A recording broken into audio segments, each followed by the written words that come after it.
The configuration known as independent allows the door leaves to move separately, as the name implies. Each leaf is equipped with its own motor and control panel. The blue markers indicate the positions of each motor and push-button stations.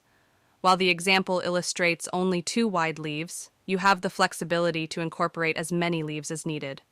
Every time you add a leaf, you're introducing an additional motor and control panel, translating to a significant increase in cost. Therefore, it's crucial to approach the design with careful consideration. AeroDoor is available to assist you with this aspect. Here's one more example seen on wide bay hangars. If you wish to specify any of these designs for your hangar project, you can find the specifications on this page in Microsoft Word format, available for free download and use. Thank you for your attention.